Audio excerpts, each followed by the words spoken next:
Meus queridos e amados irmãos, aceitem a paz do Senhor, sejam todos muito bem-vindos para mais uma segunda-feira de vitórias. Deus abençoe a todos vocês que estão nos acompanhando, é sempre um prazer e uma grande alegria estar aqui com os nossos queridos e amados irmãos.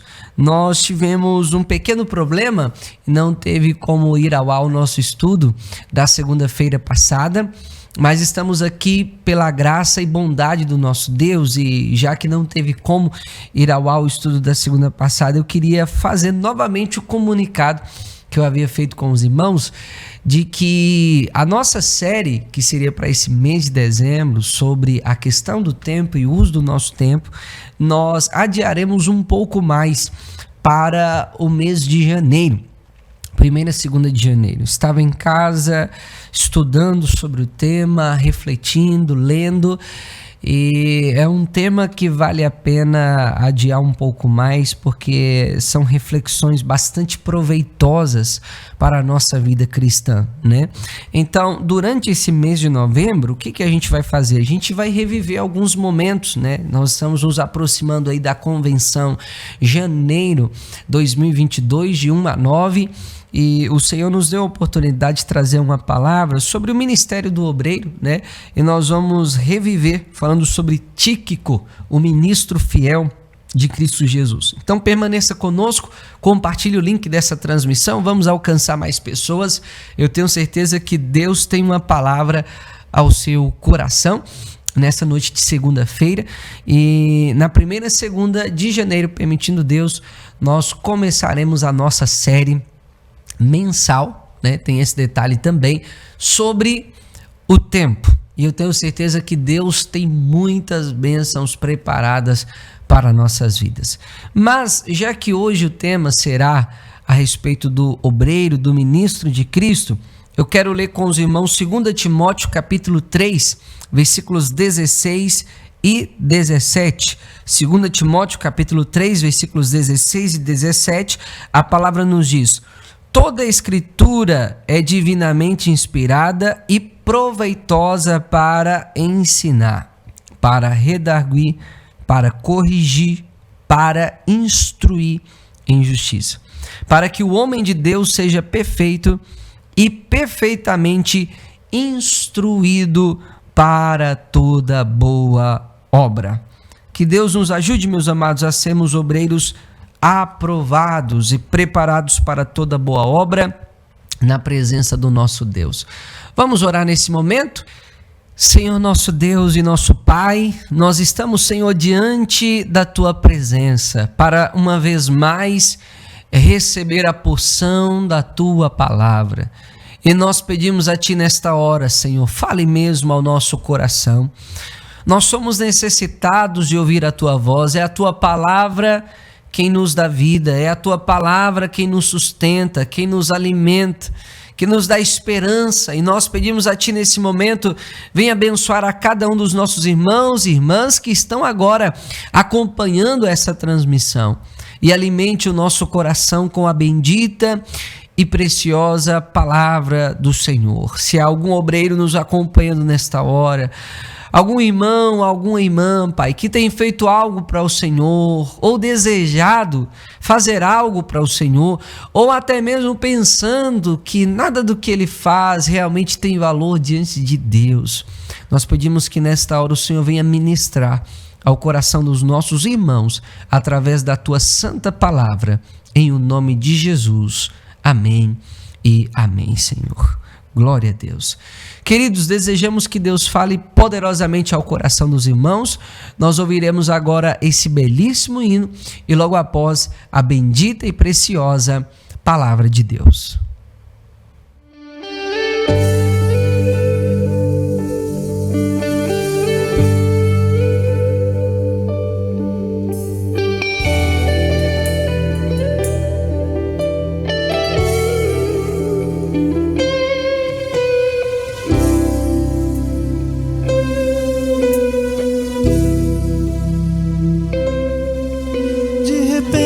Tudo volta ao lugar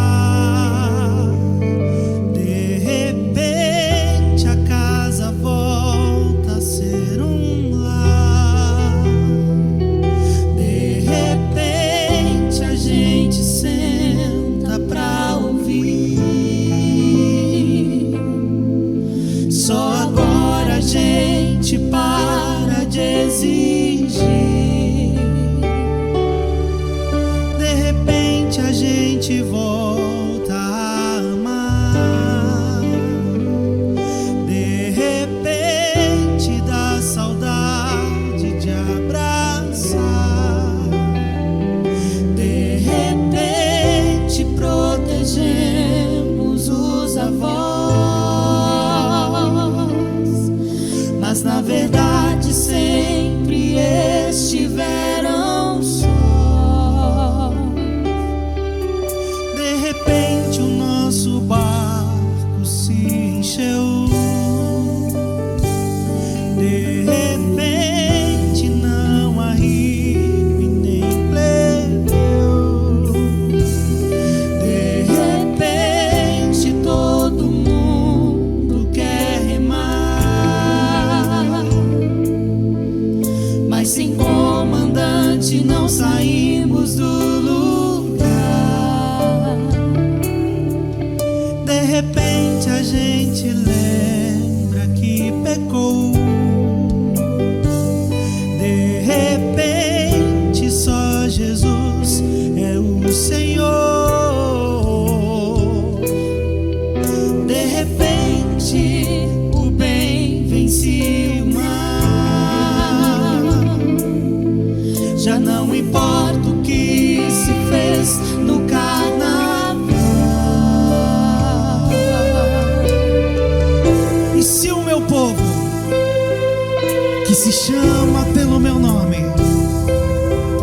se humilhar e orar, e se converter dos seus maus caminhos, então eu ouvirei dos céus, perdoarei os seus pecados e sararei a sua terra.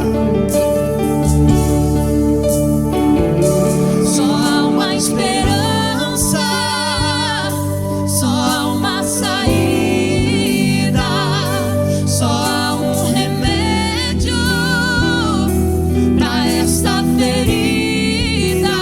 Jesus, Jesus, Jesus.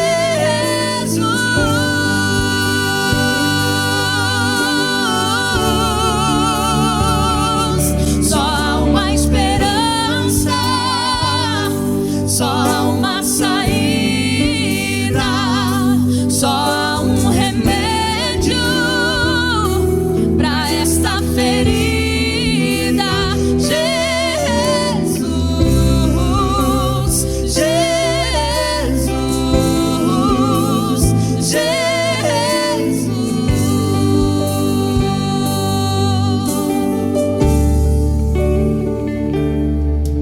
De repente tudo volta ao lugar. De repente a casa volta a ser um lar. De repente a gente senta pra ouvir. Só agora a gente para de exigir. De repente a gente volta a amar. De repente dá saudade de abraçar. De repente protegemos os avós, mas na verdade sempre estiveram só. De repente o nosso barco se encheu. De repente não há rio e nem plebeu. De repente todo mundo quer remar,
Graças a Deus. Eu saúdo a igreja com a paz do Senhor Jesus. Amém, irmãos? Quem está alegre com Jesus diz graças a Deus. Vamos dirigir mais uma palavra de oração, aproveitando que a igreja já está de pé. Senhor nosso Deus e nosso Pai, nós te agradecemos, nós te louvamos, ó Pai, por esta oportunidade de estarmos aqui na casa do Senhor, adorando ao Senhor, meu Deus, nesta tarde de bênçãos e de vitórias. Queremos pedir ao Senhor, meu Pai, que pela Tua infinita graça, o Senhor venha falar aos nossos corações, em nome de Jesus Cristo, Teu Filho amado, Senhor. Nós já temos ouvido o Senhor falar conosco através da oração, através dos louvores. Fala conosco também, Senhor, através da Tua palavra.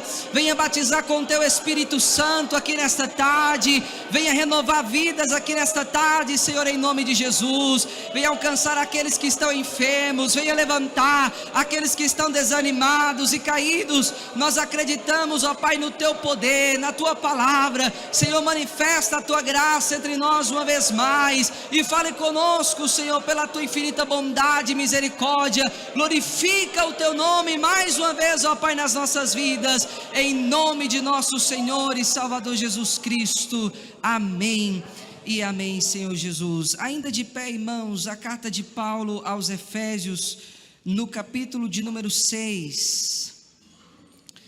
Louvado seja o nome do Senhor. Hoje nós vamos falar um pouco sobre a 25ª lição, que encerra esse primeiro semestre de 2018, e o texto base é justamente esse, em Efésios, no capítulo de número 6, os versículos de número 21 e 22.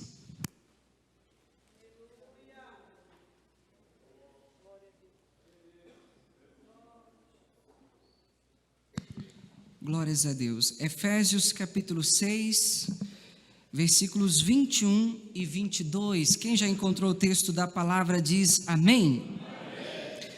Ora, para que vós também possais saber dos meus negócios e o que eu faço, Tíquico, irmão amado e fiel ministro do Senhor, vos informará de tudo, o qual vos enviei para o mesmo fim, para que saibais de nosso estado e ele console os vossos corações. Amém, meus irmãos? Podeis tomar os assentos por gentileza, dando uma salva de palmas bem alegres para Jesus? Louvado seja Deus. Eu acredito, irmãos, que o momento realmente seja muito propício para tratar dessa 25ª aula, porque vai falar de um obreiro que foi um grande cooperador do apóstolo Paulo em seu ministério. Se os irmãos tiverem a lição em mãos, a nossa revista de Efésios volume 2, a 25ª aula está na página 82, que tem justamente esse título, Tíquico, irmão amado e fiel ministro do Senhor. O nosso texto áureo, que é o texto de ouro, baseado em Colossenses 4:7, diz: Tíquico, irmão amado e fiel ministro e conservo no Senhor, vos fará saber o meu estado. Eu sempre digo para os irmãos que se você quiser entender Efésios, leia Colossenses. Se você quiser entender Colossenses, leia Efésios. O apóstolo Paulo escreveu as duas cartas na mesma época e, portanto, tratando dos mesmos assuntos. E a lição principal diz assim: todo crente pode ser um irmão amado e fiel ministro do Senhor Jesus. Já entrando aqui no corpo da nossa lição, a explicação e introdução diz: lendo Efésios 6, 21 e 22, em conjunto com Colossenses 4:7, podemos tirar excelentes lições da vida de Tíquico para os nossos dias. Irmãos, nós sabemos que ninguém faz a obra do Senhor sozinho. E o apóstolo Paulo, apesar de ser um grande homem de Deus, ele teve vários companheiros que o acompanharam durante a sua jornada ministerial. Ele teve grandes homens de Deus que acompanharam ao seu lado, orando com ele, jejuando com ele, chorando com ele, ganhando almas com ele, mas nem sempre foi assim. Nós sabemos que no ministério nós estamos cercados de pessoas humanas, e a igreja de Cristo é um lugar para pecadores. Todos nós que estamos aqui somos pecadores. E nem todos os amigos do apóstolo Paulo foram fiéis ministros de Cristo. Ele não pôde dizer isto de todos os obreiros que o acompanharam durante a sua jornada. ele não pôde fazer os mesmos elogios a todos os irmãos que o acompanhavam, e nós vamos ver que no decorrer do ministério do apóstolo Paulo, alguns obreiros infelizmente se tornaram uma vergonha e uma mancha no ministério de Paulo. Eu queria que vocês abrissem comigo a carta aos Colossenses, que inclusive fala do nosso texto áureo, no capítulo de número 4, no versículo de número 7, Paulo vai fazer as suas saudações finais, escrevendo aos irmãos em Colossos, e ele vai começar a lista com Tíquico, o amado e fiel ministro do Senhor. Mas ele vai citar vários companheiros também a partir do versículo de número 7. E aí no versículo de número 9, se a sua Bíblia já está aberta comigo em Colossenses capítulo 4, ele vai dizer assim: juntamente com Onésimo. E ele vai dizer: amado e fiel irmão. Aqui nós temos um outro companheiro de Paulo chamado Onésimo. E aliado a Onésimo nós temos uma outra característica fundamental para o ministério: ele era um irmão fiel. A seguir no versículo de número 10, ele vai falar sobre Aristarco. E Aristarco estava preso com Paulo, mostrando que aquele homem estava disposto até mesmo a encarar prisões pela causa de Cristo juntamente com o apóstolo. A seguir no versículo 10, ele vai falar ainda do nosso irmão Marcos, que era sobrinho de Barnabé. E no versículo 10 você percebe que ele era altamente recomendável por Paulo. Quando nós lemos, por exemplo, a carta de João, quando ele vai condenar os hereges do primeiro século da igreja, ele vai dizer: olha, nem os saudeis, nem sequer recebam eles em casa, porque eles deturpam a verdade do evangelho. Mas quando alguém era recomendável, Paulo no versículo 10, ele disse: se Marcos ir ter com vocês, recebam ele. No versículo 11, ele vai citar sobre o homem Jesus. Jesus era um nome comum naquela época, chamado Justo, o qual era da circuncisão. E Paulo aqui, ele enche a boca no versículo 11 e diz: meus cooperadores no reino de Deus, e para mim tem sido uma consolação, tanto quanto Marcos, tanto quanto esse Jesus chamado Justo, faziam parte do povo judeu. E o grande desejo do apóstolo Paulo era que os israelitas fossem salvos. Em Romanos no capítulo 9, versículos 1 e 2, ele chega a ponto de dizer que abriria mão da sua própria salvação, como disse Moisés: risca-me do teu livro se o Senhor não perdoar esse povo, para ver os judeus salvos. Então, quando tem um Marcos e quando tem um Jesus ao lado de Paulo, que eram judeus também, isso era uma grande consolação para o seu ministério. No versículo de número 12, ele vai falar sobre Epáfras, e ele vai dizer que é um servo de Cristo, mostrando também uma qualidade desse homem. Só que se você seguir um pouquinho no versículo 12 e 13, ele vai chegar a dizer de Epáfras assim: olha, eu dou testemunho de que ele tem grande zelo por vós, mostrando o grande zelo que ele tinha por aquela igreja. E no versículo 14, para encerrarmos essa introdução, ele vai ainda falar de Lucas, o escritor de Lucas e Atos, e vai chamá-lo de médico amado. Agora pense comigo, até agora, de todas as pessoas, de todos os companheiros que Paulo está citando e falando, ele anexa o nome dos seus companheiros a uma qualidade: um é fiel, o outro é amado, o outro é um servo de Cristo, o outro tem grande zelo pelas almas de vocês. Chegando aqui em Lucas, ele diz que Lucas é o médico amado, e ele encerra o versículo 14 falando de Demas. Ele diz: Lucas, o médico amado, e Demas. A questão é: será que nós conseguimos perceber algo dentro de tudo isso que Paulo está falando? Paulo está citando os seus amigos, Paulo está elogiando os seus amigos, os obreiros que estão caminhando com ele na batalha pela fé. Mas quando chega em Demas, ele não pode dizer: Demas é um irmão amado. Quando chega em Demas, ele não pode dizer: Demas é o meu cooperador no reino, levando a mensagem da palavra.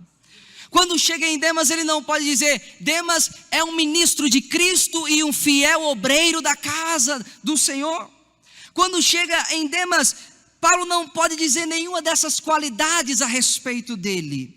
E o que me faz pensar, por qual razão Paulo não cita nenhuma qualidade de Demas? Vamos comigo para a segunda carta a Timóteo, no capítulo de número 4, e no versículo de número 10, Paulo vai citar o nome de Demas novamente. E isso parece abrir os nossos olhos para nos mostrar qual é a grande razão, porque ele não pode anexar nenhuma qualidade ao nome de Demas. 2 Timóteo, capítulo 4 e versículo 10, os irmãos já encontraram? Porque Demas me desamparou, amando o presente século. Amém, queridos? O texto segue, mas só até aí. Por que Paulo não poderia anexar qualidades ao ministério de Demas? Porque o ministério de Demas era um ministério dúbio. Demas estava com Paulo, mas ao mesmo tempo em que ele estava com Paulo, ele estava amando o presente século, e é por isso que ele não tinha nenhuma qualidade para falar ao seu respeito. Meus amados, quando o apóstolo Paulo escreve as cartas a Timóteo, ele vai dizer que o bom soldado de Cristo que milita a boa milícia do Senhor, ele não se embaraça com os negócios desta vida, ele não se embaraça com as coisas desse mundo. Você percebe que quando o Senhor Jesus foi fazer a sua entrada triunfal em Jerusalém, e havia um jumentinho, Jesus precisava de um jumentinho para fazer a entrada triunfal, mas o jumentinho estava preso. Jesus disse: olha, vai, pega o jumentinho, desprende ele, porque eu quero usá-lo. Deus não pode usar nenhum obreiro estando preso às coisas desta vida. Deus não pode usar nenhum homem, nenhuma mulher que está amando ao presente século, porque ninguém pode servir a dois senhores. Você não pode estar em dois caminhos ao mesmo tempo. Você não pode servir a dois senhores, e nem muito menos pode amar a causa de Cristo e amar ao presente século. Se você quiser ser reconhecido como fiel, o seu coração terá de ser tão somente do Senhor e Salvador Jesus. Uma devoção total a Jesus, um amor real a Jesus. Infelizmente no ministério há muitos Demas, e muitas pessoas estão desamparando o ministério. Aí você pensa: puxa, fulano abandonou o barco. Não, na realidade já havia abandonado há muito tempo, só não havia tido ainda uma oportunidade para torná-lo público. Muitos estão amando o presente século, meus amados. Mas se alguém ainda quiser ser fiel ministro de Cristo, vai ter que se desembaraçar das coisas desta vida. Vai ter que se desembaraçar. No prosseguimento aqui da lição, ele vai falar sobre Tíquico. Se algum irmão, por gentileza, puder me trazer um copinho de água, eu agradeço. O irmão Douglas já foi, Deus abençoe. Já está aqui? Perdão, irmão Douglas, Deus abençoe. Ele vai falar sobre Tíquico aqui no tópico 1.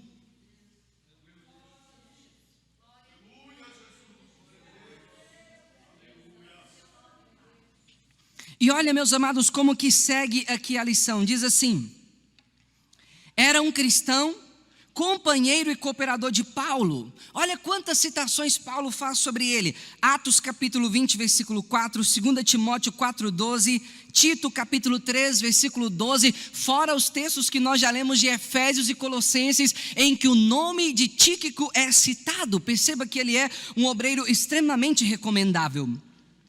O segmento do contexto da lição diz: ele acompanhou Paulo em alguns dos mais críticos episódios da sua vida. Deve ter sido um obreiro cheio de ânimo e simpático. Eu quero parar aqui um pouquinho para fazer um comentário.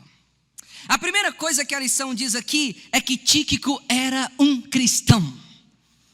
Para ser um verdadeiro obreiro de Cristo, deve ser um cristão. E por que eu digo isso? Porque Judas, meus amados, ele foi um apóstolo. Judas comeu a ceia com Jesus. Judas foi escolhido entre os 12 para o ministério. Só que Jesus vai dizer: ele era um filho da perdição. É necessário certificar-se que verdadeiramente nós nascemos de novo da água e do Espírito antes de fazer a obra de Deus. Existem muitas pessoas que querem fazer a obra de Deus colocando o carro na frente dos bois. É necessário nascer da água e do Espírito primeiro, certificando-se de que somos cristãos verdadeiros. além de cristão, ele era um companheiro. Sabe o que significa a palavra companheiro? Aqui na igreja nós usamos muito esta palavra companheiro, né? Companheiro significa aquele que come pão junto. Quem aqui gosta de pão de alho num domingo de churrasco, é bom ou não é? Quem aqui é gaúcho, levanta a mão. Fala a verdade, é bom ou não é, pastor Sidney?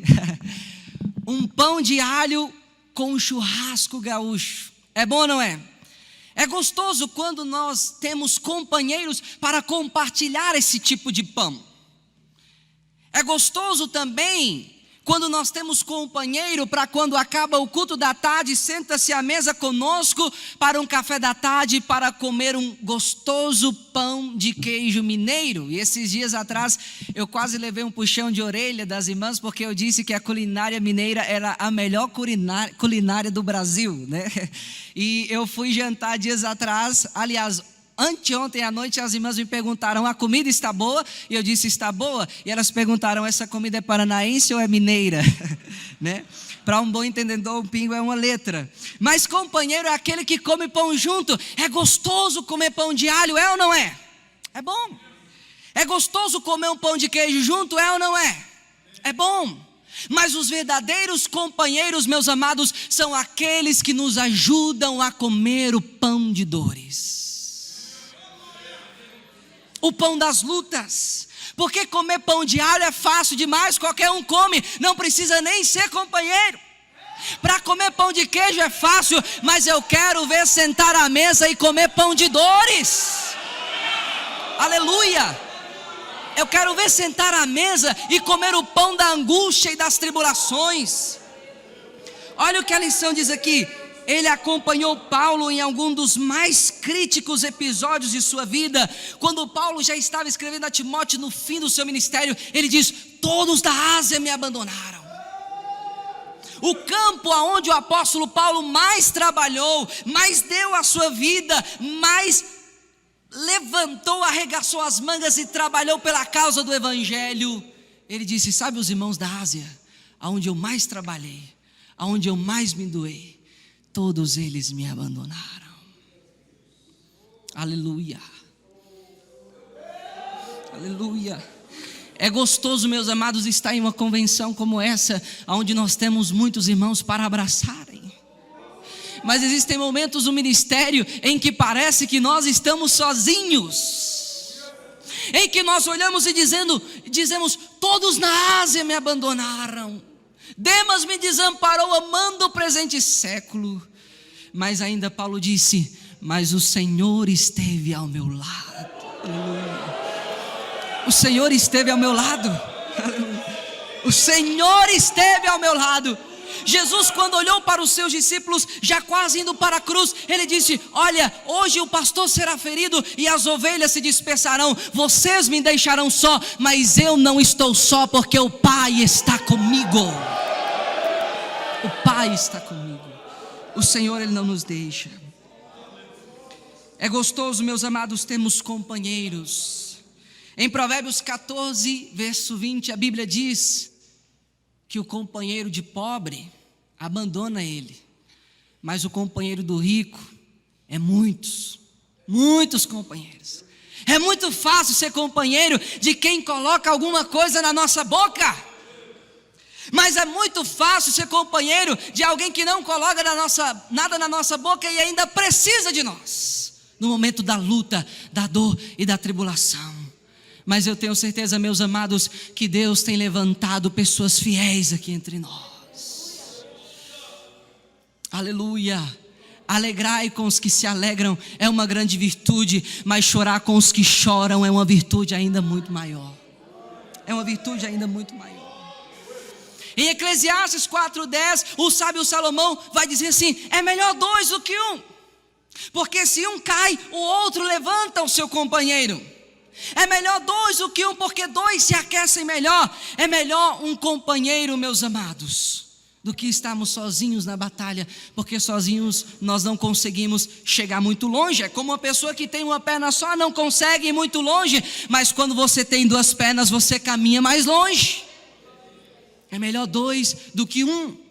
É fato que muitos companheiros abandonam o barco na hora em que o ministério acerra, na hora que a luta se torna mais travada pela causa de Cristo, mas ainda há, meus amados homens e mulheres de Deus, como Ruth, que dizem: o teu povo será o meu povo, o teu Deus será o meu Deus, aonde você pisar eu piso, e se você morrer, eu morrerei contigo na batalha. Pessoas fiéis. Esse texto eu quero ler com vocês, Apocalipse capítulo de número 1, versículo 9. Aleluia. João estava exilado lá na ilha de Patmos.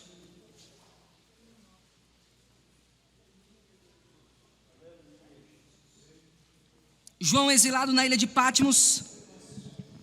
Em Apocalipse 1, 9, ele escreve para as igrejas dizendo: eu, João, que também sou vosso irmão e companheiro. Companheiro em quê?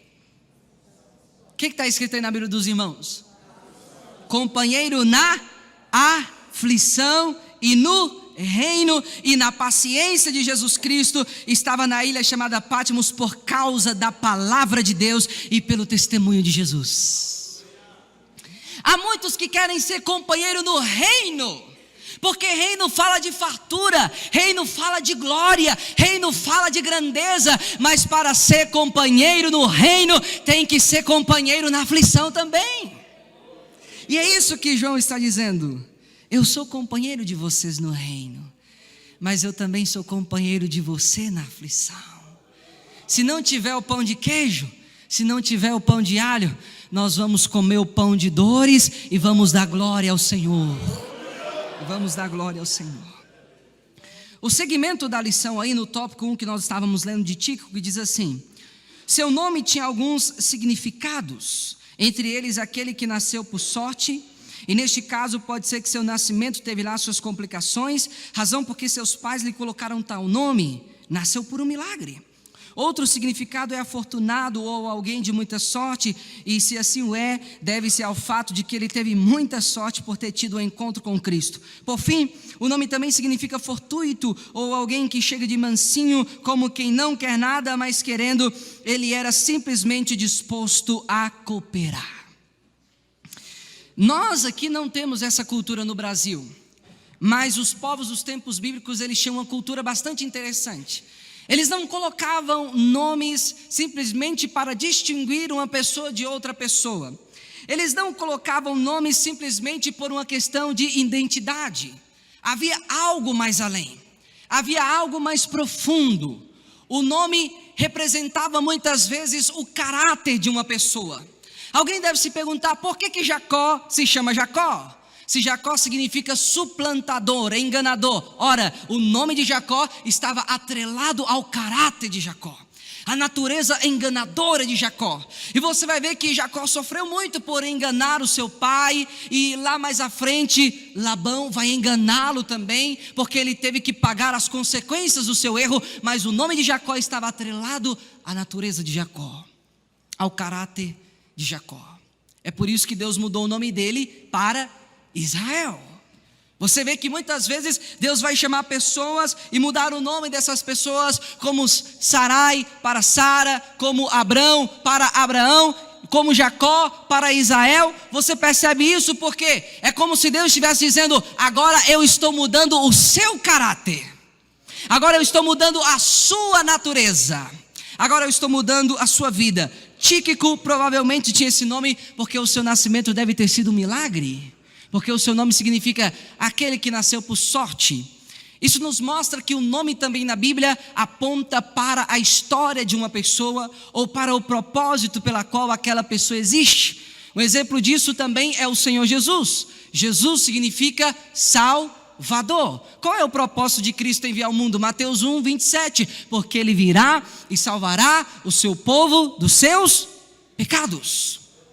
Perceba que o nome diz muito a respeito do caráter de alguém, a respeito da reputação de alguém, porque caráter e reputação são coisas distintas. Caráter é aquilo que você é, reputação é aquilo que as pessoas dizem que você é. E muitas vezes o nome fala da história de alguém. É por isso, meus amados, que nós, como obreiros de Cristo, devemos zelar do nosso nome. Devemos zelar do nosso nome. Entenda, você que está aqui nessa tarde, Deus te deu um nome. Deus nos deu um nome. Eu acho bonito o ministério de Moisés, porque Moisés, meus amados, ele tinha uma intimidade tão tremenda com Deus, que quando Deus queria se revelar mais e mais a ele, o Senhor dizia para ele: Moisés, eu te conheço pelo teu nome. Você tem um nome diante de mim.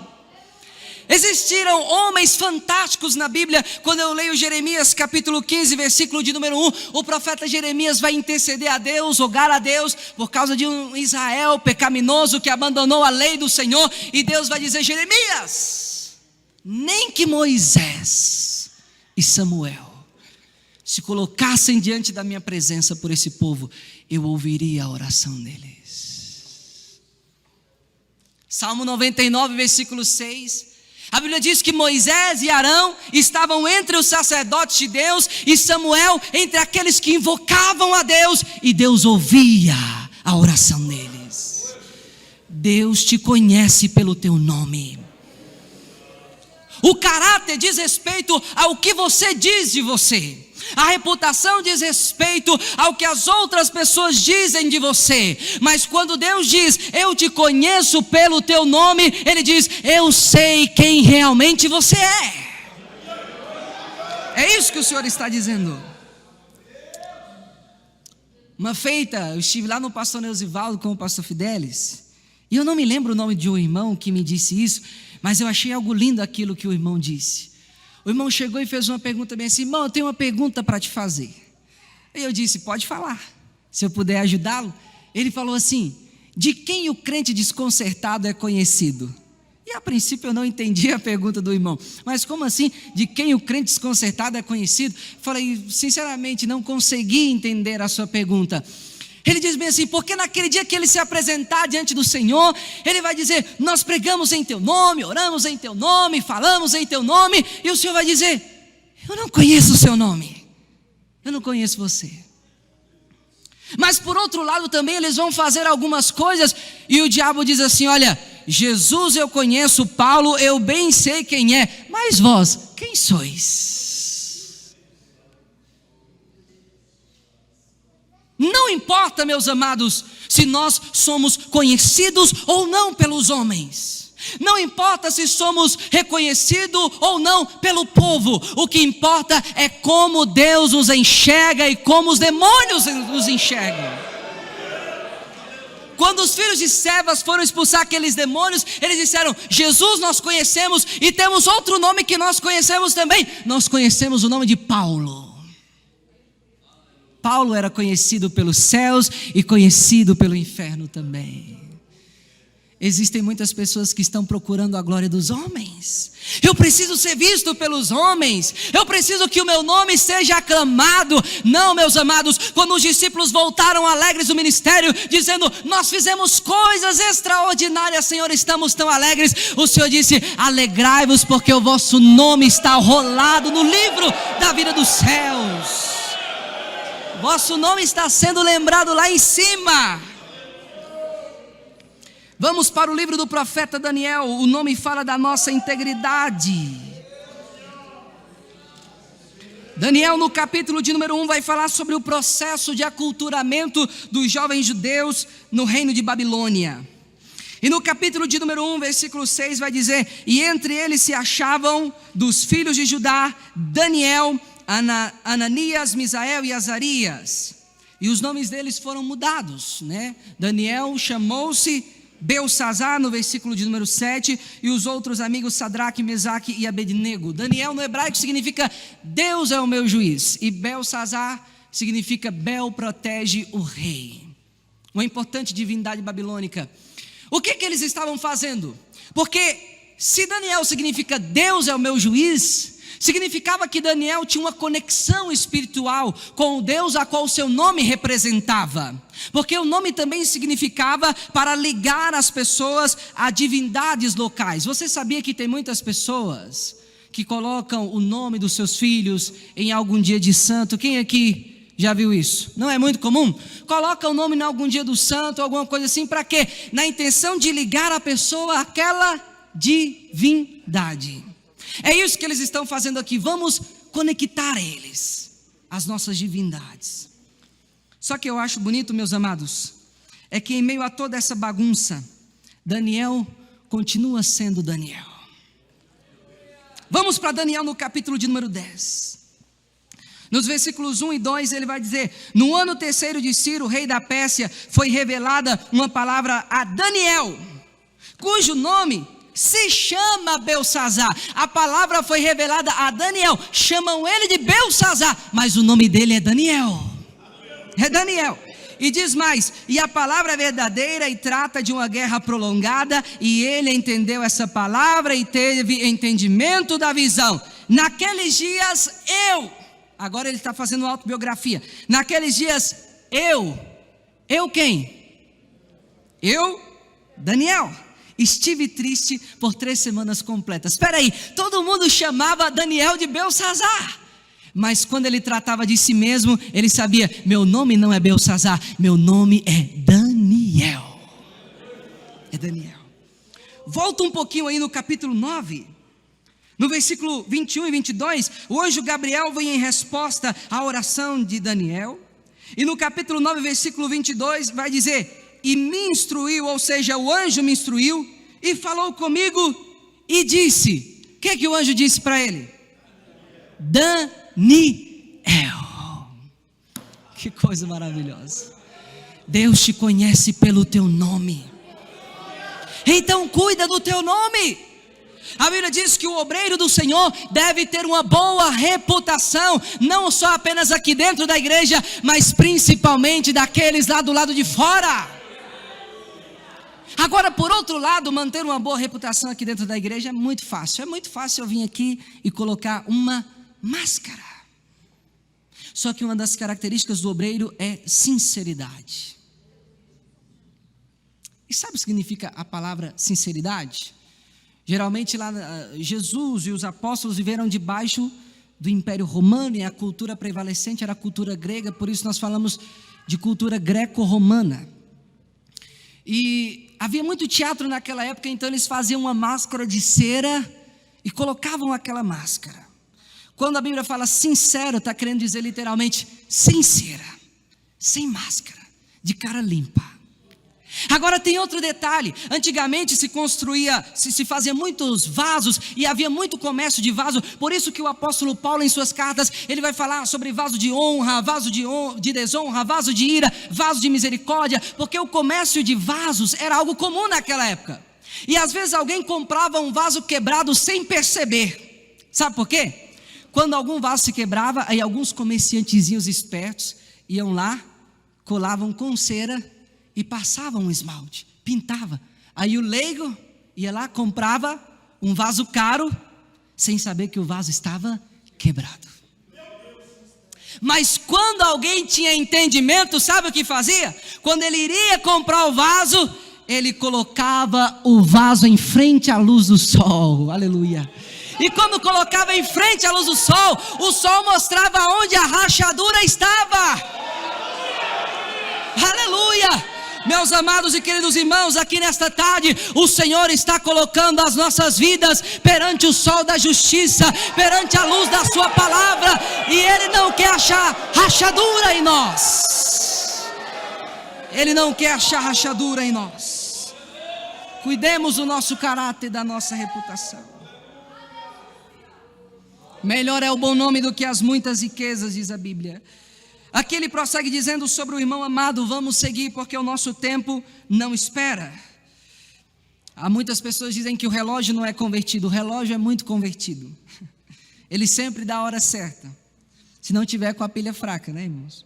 O irmão amado, apesar de Paulo ser um importante líder na igreja primitiva, ele não se considerava superior aos seus cooperadores. Quando em seus escritos os chama de irmãos, Paulo chamava Tíquico de amado. Isso lhe era peculiar pela forma amorosa em que tratava seus amigos de ministério. Eu confesso para vocês, eu fico admirado com a humildade do apóstolo Paulo. homem foi o maior homem da história da igreja depois de Cristo. O homem escreveu a maioria das cartas, quase o Novo Testamento inteiro foi escrito por aquele homem. Além disso, aquele homem subiu até ao terceiro céu. Mas quando ele falava de si mesmo, ele falava: eu sou o principal dos pecadores. Eu não sou o principal dos apóstolos, eu sou o último dos apóstolos, eu sou como um abortivo, mas dos pecadores eu sou o principal. Ninguém é mais pecador do que eu. Paulo poderia dizer como Lutero: nasci pecador, pecador é o meu nome, pecador é o meu sobrenome, é isso que eu sou. Em 1 Coríntios 15, 9, ele se intitula como o menor de todos os apóstolos. Em Efésios 3, 8, ele diz: a mim, o mínimo de todos os santos. Ele diz: eu não sou apenas o menor dos apóstolos, não. Eu sou o menor de todos os santos. Meus amados irmãos, a Bíblia diz que a soberba precede a queda. Mas a Bíblia diz que a honra é precedida pelo caminho da humildade. Para chegar nos portões da honra é necessário caminhar o trilho da humildade primeiro. Agora não se engane com humildade, meu querido, porque muitas pessoas pensam que humildade é se fazer de coitadinho diante das pessoas. É dizer: eu sou um pobrezinho. Nós sabemos que somos, mas muitas pessoas falam isso simplesmente para demonstrar que são humildes. Ah, eu sou uma pessoa tão humilde, já mostrou que não é. Quando Paulo diz que ele é o menor dos apóstolos em 1 Coríntios 15, ele diz: nenhum dos apóstolos trabalhou como eu trabalhei, nenhum deles fez como eu fiz. Eles ganhavam da obra, eu trabalhava para a obra e ainda trabalhava para sustentar a mim mesmo. Alguém vai perguntar: mas aonde está a humildade de Paulo? Ele vai dizer: todavia trabalhei não eu, mas a graça de Deus que trabalhou comigo. A graça. Quando o Senhor disse a Moisés: vai falar com o meu povo que eu vou tirar eles do Egito, e eles vão me perguntar: Senhor, quem foi quem enviou você aqui para falar conosco? Você vai dizer: o eu sou o que sou me enviou a vós. Perceba uma coisa: eu sou, quem pode dizer é só Deus. Você não pode dizer eu sou. Eu não posso dizer eu sou o que sou, mas nós podemos dizer como Paulo disse: pela graça de Deus eu sou o que sou. Pela graça, pela graça. Então, ser humilde não é você chegar aqui e dizer: eu não faço nada.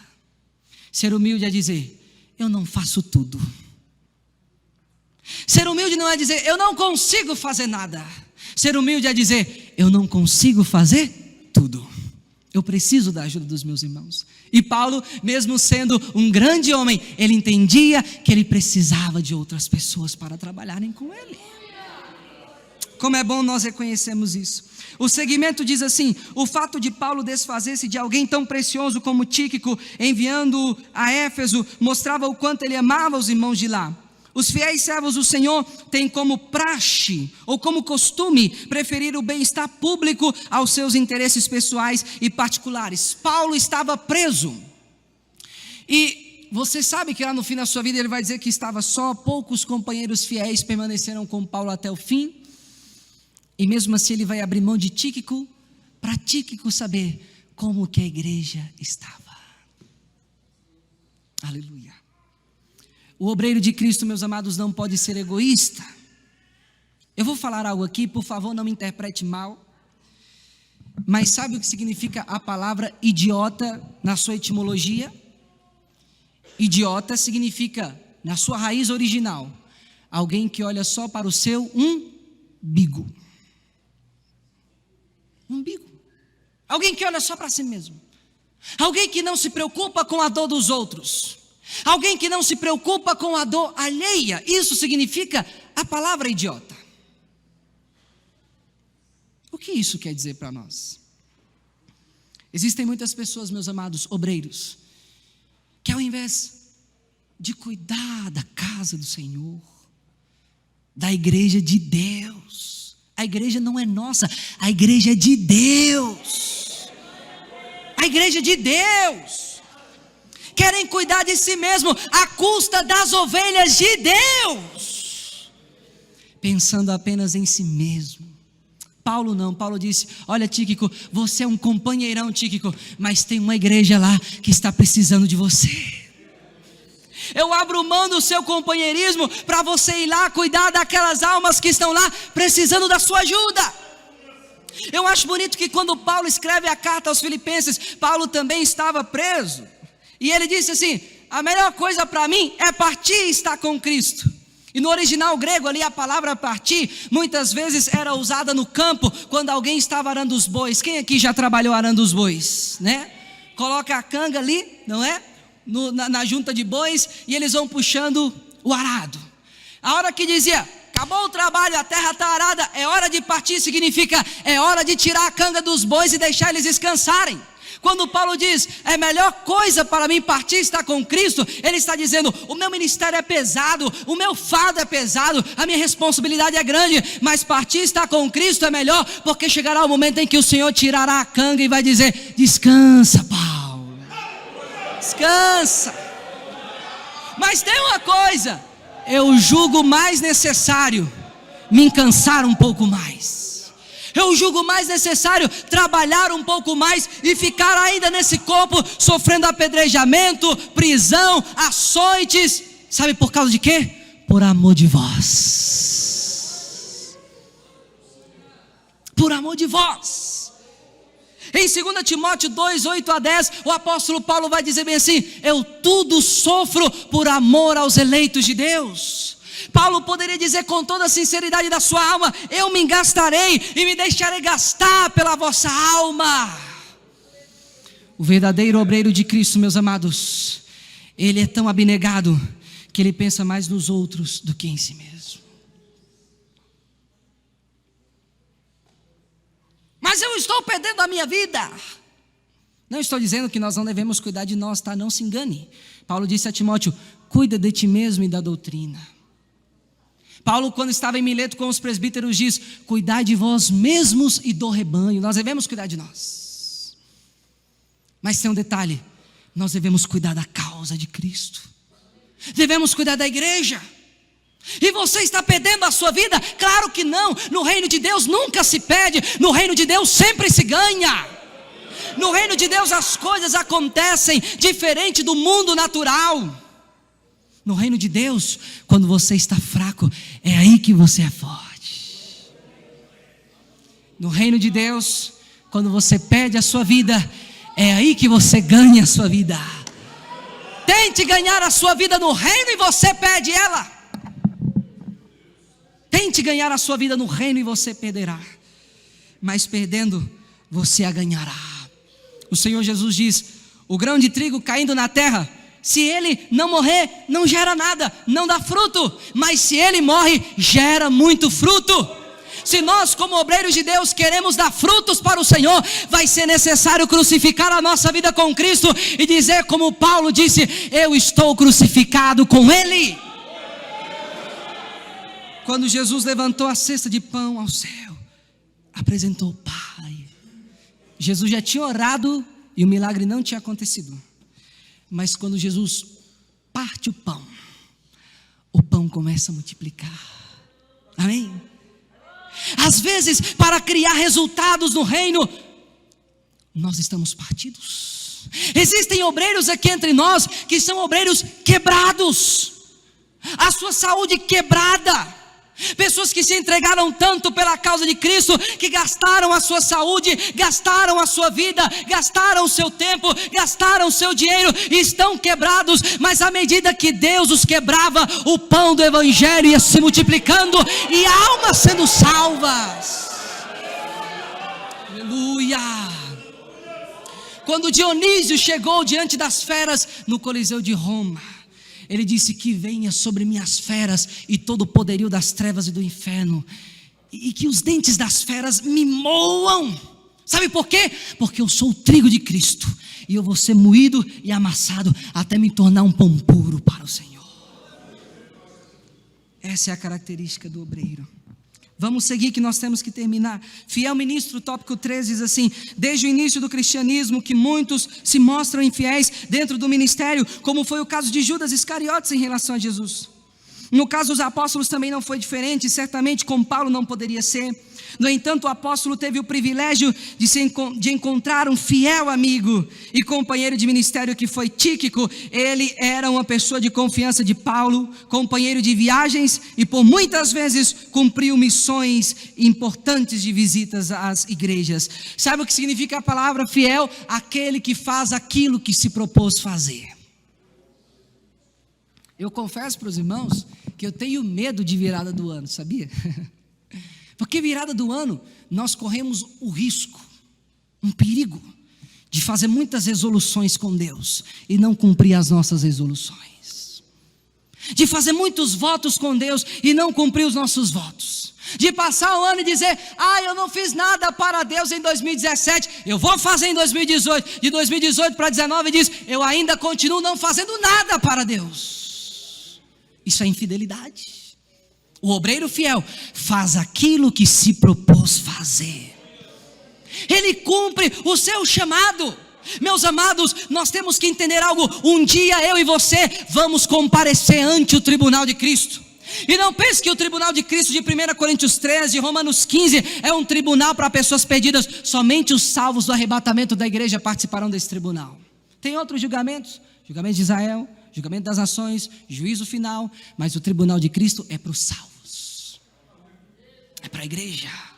E naquele dia o Senhor vai pesar as nossas obras, o Senhor vai pesar tudo aquilo que nós fizemos. E Paulo diz: olha, muitas obras são pedras preciosas, muitas obras são ouro, outras são prata, outros são madeira, outros são feno e palha.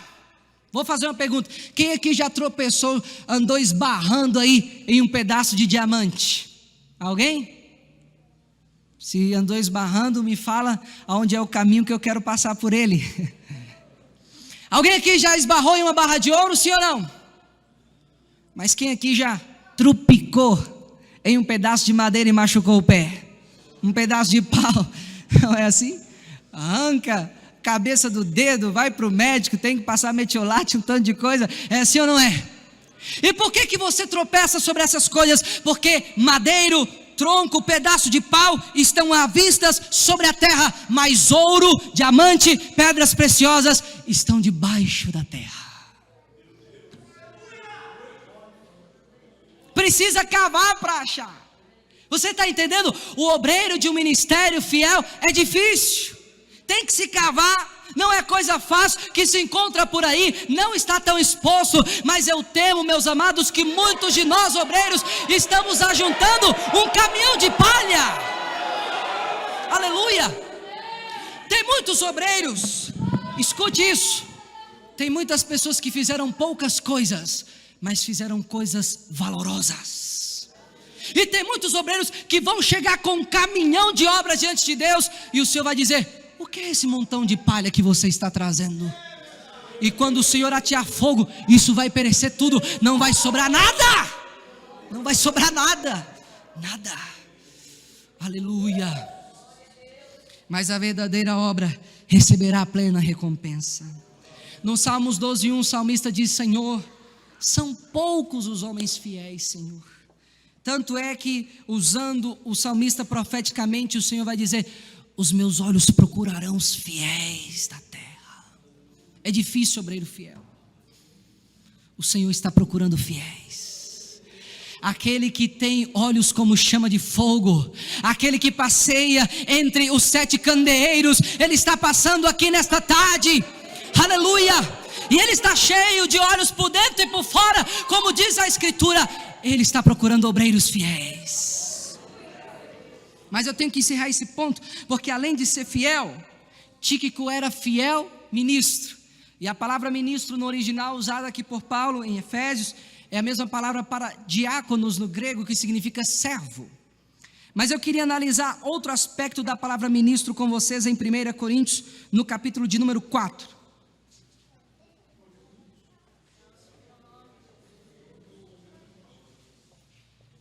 1 Coríntios 4:1.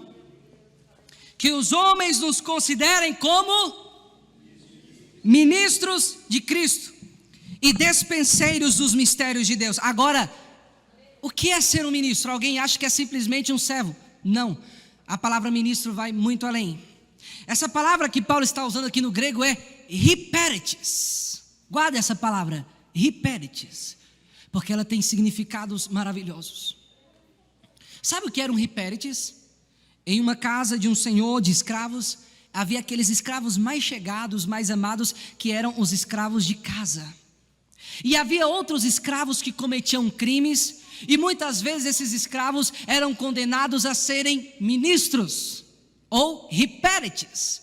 O que era isso? Havia aquelas grandes embarcações, né, que giravam todo o comércio pelos navios, e esses escravos eram condenados a ficarem nos subsolos dessas embarcações, remando, remando, remando, remando até a morte. Era a condenação deles. Mas tinha outro detalhe do hiperetes. O hiperetes, se ele tivesse um nome, ele perdia o nome e era reconhecido por um número, mas o nome ele perdia. Quando Paulo diz que os homens nos considerem como ministros de Cristo, há muitos que se enganam e pensam que diz, vocês têm que me reconhecer como homem de Deus. Está muito enganado, porque o hiperetes é alguém que perde o nome. Perde o nome. Sabe aonde eu vejo um exemplo de hiperetes na Bíblia? Eu vejo esse exemplo em João Batista. És tu Jeremias? Não, não sou Jeremias. És tu Elias? Não sou Elias. És tu o Cristo? Não sou o Cristo. És tu um profeta? João era o maior profeta nascido de mulher. O próprio Jesus deu testemunho dele e perguntaram, és tu profeta? Não, eu não sou um profeta. Quem você é? Eu não tenho nome, eu só sou uma voz que clama no deserto. Aleluia. Eu não vim para proclamar o meu nome, mas eu vim para anunciar a chegada do rei. Eis aí, ó, ele que é o Cordeiro de Deus que tira o pecado do mundo. É ele, não sou eu. Aleluia. Tem muitos obreiros que querem promover o seu ministério. O único nome que deve ser promovido é o nome de Jesus. É o nome de Jesus. A Ele toda honra, a Ele toda glória, porque dele, por Ele e para Ele são todas as coisas. Mas além disso, o hiperetes tinha que remar até a morte. Aleluia. Você não pode parar no meio da caminhada. Eu gosto das convenções, sabe por quê? Porque muitas vezes nós entramos nas convenções desanimados de remar. Só que aqui o Senhor olha para nós e diz, você não pode abandonar o remo, você é um hiperetes. Você tem que remar até a morte. Tem que remar até morrer. Aleluia. Se você for um fiel ministro de Cristo, naquele dia você vai ouvir o Senhor dizer, servo bom e fiel, entra no gozo do teu Senhor.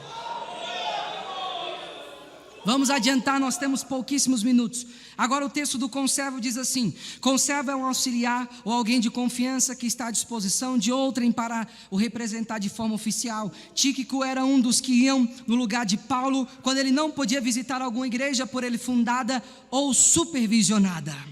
Sabe o que significa conservo? Não é alguém menor do que o servo. Quando João no Apocalipse vai se dobrar diante do anjo, ele diz, não, eu sou conservo teu e de teus irmãos. E eu já ouvi algumas pessoas dizerem que os anjos são menores do que nós porque somos conservos. Mas não é isso que o texto quer dizer. Conservo é uma pessoa que é servo tal como eu e você somos, né? Essa palavra é muitas vezes citada por Mateus na edição corrigida, com discípulos, ou seja, aqueles que são discípulos em comum, são servos em comum. Nós somos conservos de Cristo. Meus amados, o maior lugar em que nós necessitamos de hombridade é aqui na igreja. É na causa de Deus. Você nunca viu um prédio de um tijolo só, já viu? Por quê? Porque um tijolo não é um prédio. Em 1 Coríntios 12, 14, Paulo diz, um corpo é feito por muitos membros, mas um membro não é um corpo. Entende? Por que nós somos conservos? Porque não tem como você construir a casa com um tijolo só. Um tijolo não é uma casa. Um membro não é um corpo. Uma ovelha só não é um rebanho. Assim como também um soldado só não é um exército. E nós somos o exército de Cristo, meus amados. Nós somos muitos soldados, nós estamos juntos batalhando na batalha pela fé. Ninguém faz a obra de Deus sozinho. Nós precisamos de conservos. Nós não conseguimos fazer tudo. Nós não somos tudo. Jesus é tudo. Nós não somos tudo. Nós necessitamos de conservos.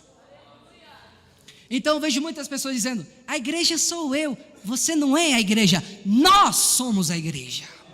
A igreja não é um crente, a igreja é o corpo de crentes. Somos muitos, não, um crente só não é igreja. É por isso que um crente não pode congregar sozinho em casa, porque um crente só não é igreja. Nós somos o corpo de Cristo, composto de muitos membros, e somos conservos. E diz mais aqui: conservo do Senhor. Tíquico era cooperador e auxiliar de Paulo, mas acima de tudo era um fiel ministro e servo de Jesus, o Senhor de Paulo e de toda a igreja. Todos os obreiros têm obrigação de respeitar os seus líderes, e eu diria ainda mais, que se um obreiro não respeita a sua liderança, ele está completamente desaprovado por Deus, completamente desaprovado. Porém, acima deles está Cristo. Aleluia. Eu não vou me deter muito aqui nesse ponto. Só um texto de 1 Pedro 5, do versículo 1 ao 4. Pedro vai dizer algo para os presbíteros que coordenavam a igreja juntamente com ele. Então lá em 1 Pedro 5, ele vai dizer assim: olha, aos presbíteros que estão entre vós, admoesto eu, ele está dizendo, que sou também presbítero com eles, e testemunha das aflições de Cristo, e participante da glória que há de se revelar. Apacentai o rebanho de Deus, que está entre vós, tendo cuidado dele, não por força, mas de forma voluntária, não como domínio, mas servindo de exemplo ao rebanho. Pedro era um presbítero, escrevendo a outros presbíteros. E qual é a motivação que ele dá para o ministério dos irmãos? Ele vai dizer, no versículo 4, e quando aparecer quem? O sumo pastor. Quem é o sumo pastor? O Senhor Jesus Cristo. Então, meus amados, nós temos uma liderança e devemos sim prestar contas à nossa liderança. Mas isso aqui tem dois viés interessantes. Primeiro, nós devemos entender que nós não estamos trabalhando para a liderança em si, mas nós estamos trabalhando para o Senhor primeiramente. E alguém vai dizer: ah não, eu não vou fazer aquilo porque eu estou fazendo para o pastor, o pastor não me enxerga, então você está fazendo para o pastor mesmo. Mas nós devemos fazer para o sumo pastor, porque naquele dia você vai prestar contas diante do sumo pastor. É o sumo pastor que vai dizer aprovado ou desaprovado. É o sumo pastor que vai dizer passou no teste ou não passou no teste. É por isso que Paulo diz: fazei para o Senhor. Tudo que vocês fazerem, façam para o Senhor. Eu aprendi algo que eu nunca vou me esquecer. Você quer fazer alguma coisa boa, quer seja em qualquer área ministerial e fora do ministério, faça como se estivesse fazendo para Jesus. Agora, meus amados, eu tenho apenas 10 minutos para encerrar. E eu vou encerrar fazendo apenas um comentário, porque não poderemos ler todo o contexto. Paulo vai falar sobre o seu estado aqui, eu não vou ler. E o propósito dele é que Tíquico trouxesse notícias da igreja e levasse notícias de Paulo para a igreja. E alguém pode perguntar assim: por que razão Paulo queria que os irmãos recebessem notícia dele? Porque Paulo estava preso. Quem aqui gosta de ouvir boas notícias a respeito das pessoas que você ama? Não é assim?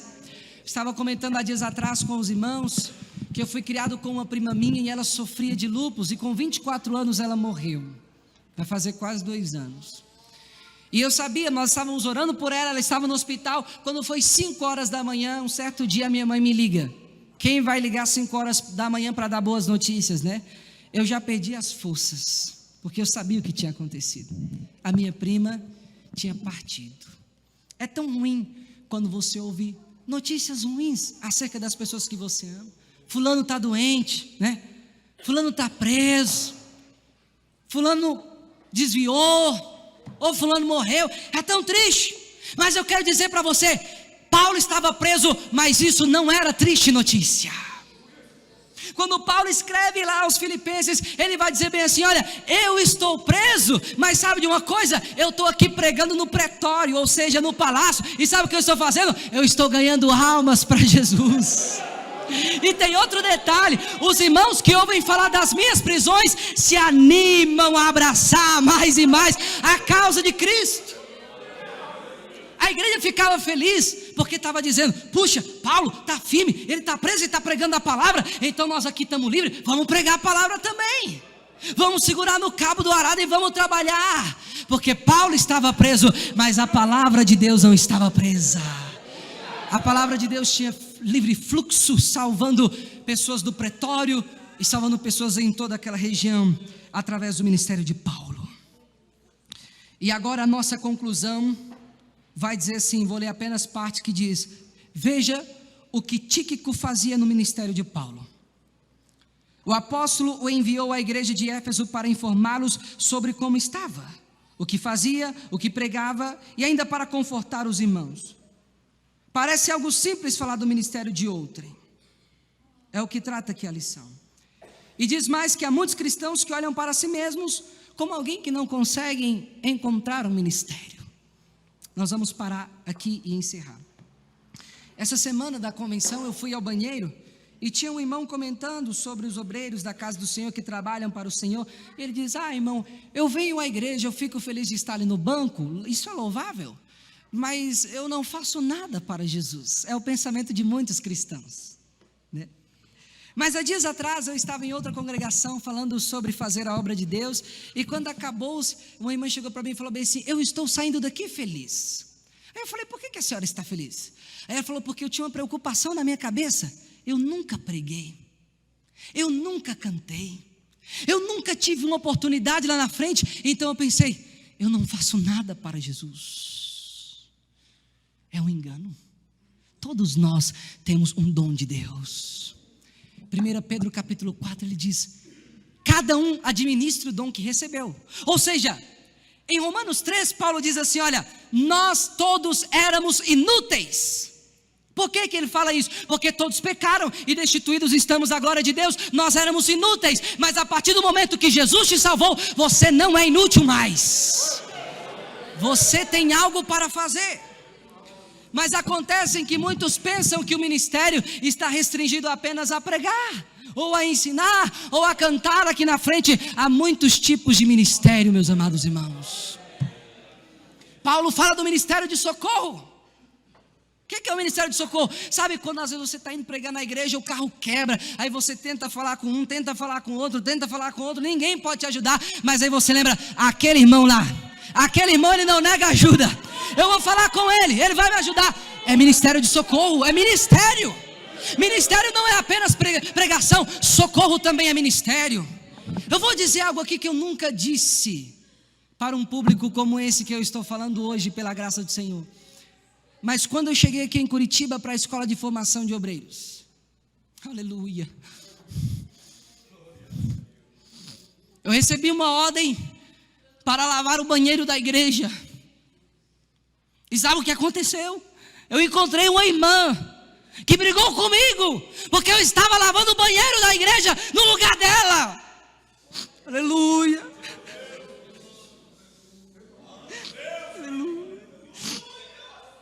Eu vejo muitas pessoas brigando por cargos, por posições. Por que não brigamos para limpar o banheiro da igreja?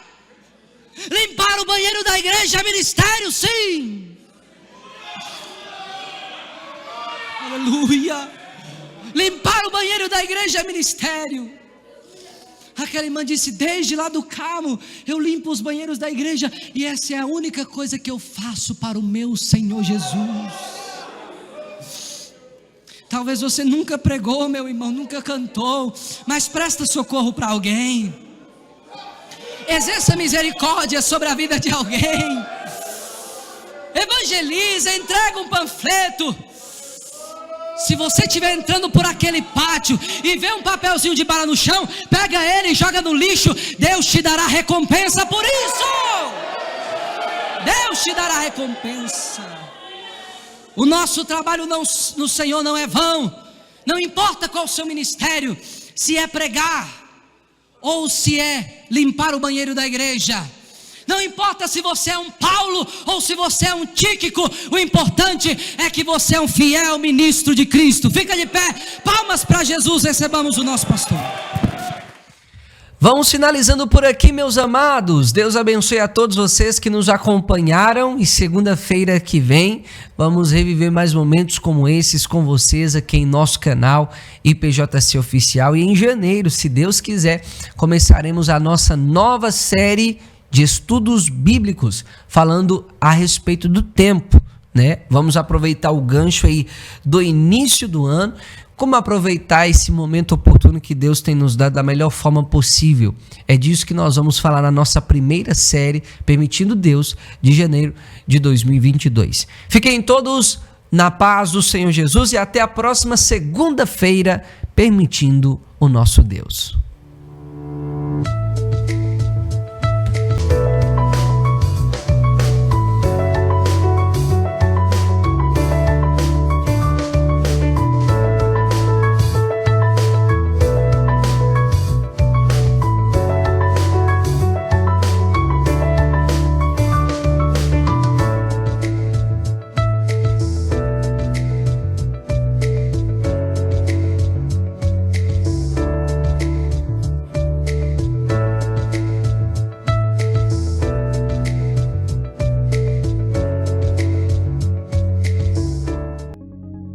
Aquele que dá semente ao que semeia, e pão para comer, também dará e multiplicará a vossa sementeira, e aumentará os frutos da vossa justiça. Seja um mantenedor desta obra. Envie os seus dízimos e ofertas. Banco Bradesco, agência 2037, conta corrente 136.776, dígito 5. Banco do Brasil, agência 3020, conta corrente 40.400, dígito 4. Caixa Econômica Federal, agência 1282, operação 003, conta corrente 3173, dígito 0, ou através do nosso Pix 82.678.046 1000 ao contrário 29.